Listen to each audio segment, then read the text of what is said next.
Whoa, whoa, whoa. This is Minifigure Illusion reporting from somewhere on Brick Ship Earth. We're in the garage. We're in the Lego studio. Getting after it. We got Owl down there. What are you building? Truck. You're building a truck? And look, I told you what there was. Look, Daddy. Yeah. I told you. You found an axle. That's awesome. So Owl's in there digging for a truck. I'm working on rehabbing this set right here, the Jedi Starfighter with Hyperloop. No, Hyperdrive. So I love that set. So I was at the thrift store and I pretty much got most of the loop and part of the shuttle. And I got one of the printed pieces in there. And so you can see this is the pieces I do have. I got the canopy. I basically have all of the ring, most of it. So I'm gonna go in here and I'm gonna dig through. This is my process. So I find it, I separate it all by colors. I go on to my Bricklinks inventory here. I see what I have and what I don't have. What I don't have here, I make into a big list. And then I go through my list and I find the parts that I do have from the thrift stores that I've been salvaging all this stuff from.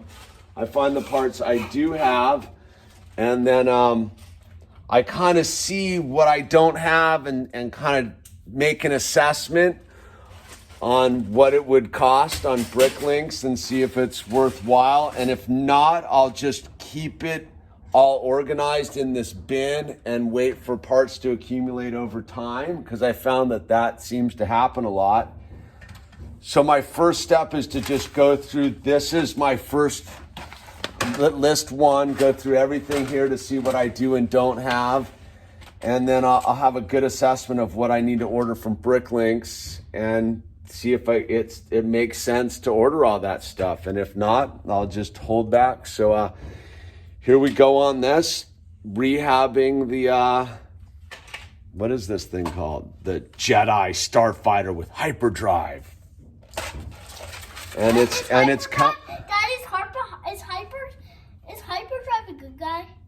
You're a Hyperdrive. Dad, is Hyperdrive a good guy? It's got 814 parts. It's not a good guy or a bad guy. 814 parts. I'm probably short Daddy. 150 parts. Would be my guess.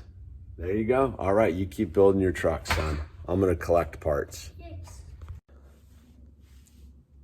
Timelapse a while. It's later in the afternoon. So we pretty much went through these lists and I crossed off everything I have and put it in here so you can see the buckets grown higher and more colorful.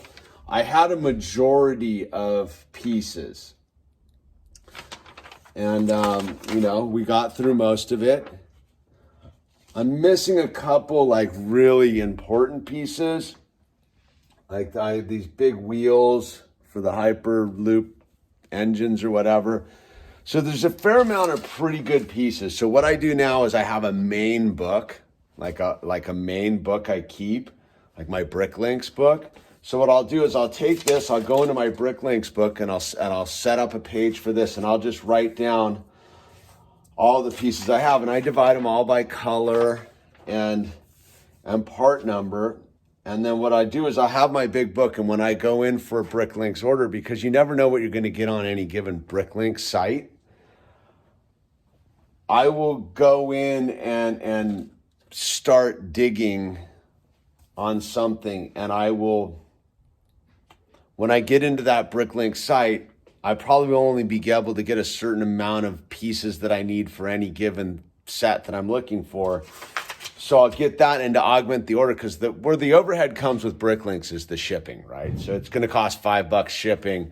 So if I'm only getting 2 parts, it's not worthwhile. But if I can fill out my order to be like, $10 worth of stuff, which can be a lot of Lego, dude, $10 worth of stuff. So, a $15 order makes it worthwhile, that their site, for me. And so what I'll do is I'll go through my Bricklinks books and I'll begin to whittle away at these lists over time, and then I'll just keep these buckets full, and when it finally gets full, we put them together, just like we did with the bulldozer and the castle and the ghost ship. The ghost ship, I think I'm waiting for a couple stickered pieces.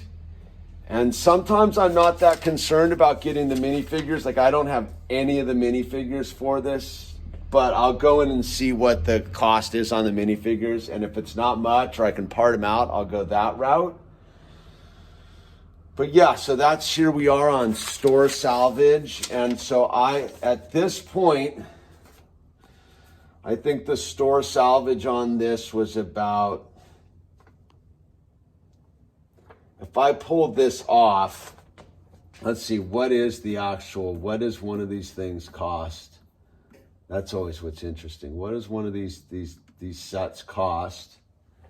So if I wanted to buy one right now, the US price, the cheapest one I can get with no minifigures is $109. So I didn't pay more than, I probably got it in a bag that cost $18, like a big bag that cost $18. This was probably one of a couple sets within it. So this was probably running me about $9. All this other stuff's paid for via previous. So I don't really factor that in, because I've salvaged from all this stuff, I've salvaged all sorts of sets out of it, right? So that's sort of like leftover bonus. So if I salvage this thing out and it goes for a baseline, a used one, no mini mig, this one's 99% complete, meaning it's not fully complete, no minifigures, $109. If I spend, so I spent 10, if I spend another 10 on parts to fill this out and another, let's say 15 on minifigures, dude, coming in at $35, dude, I'm still winning. In that theory of I could sell it, but who knows anymore. With the, I guess the Lego people will be keep Legoing through any sort of an economic downturn, dude. That's the theory anyway. All right, this is Minifigure Illusion. Signing off from Brick Shift Earth. Keep on clicking. So we'll keep you updated on 75191. We'll see how this goes. Got an update for you. So we've ordered a majority of the missing parts. At this point, I've spent 8. There's another 870 plus $1.60. 870, 970, or less. Let's say $11. $11 plus I'll split the shipping on this for so that's like $14 probably. I ordered a bunch of stuff. I actually cleaned up all my lists from all my other stuff and kind of reduced it down to these 2 pages. So I got a bunch of stuff. Coming in. I'm still missing a fair number of parts that are kind of crucial to this whole deal. So that's 14. When we breaking this down, that's $14 on that, plus the original 10. I'll probably end up putting another order together here. How that factors in, I don't know. I'm trying to keep the salvage on the Hyperloop down to $35, everything included. We'll see.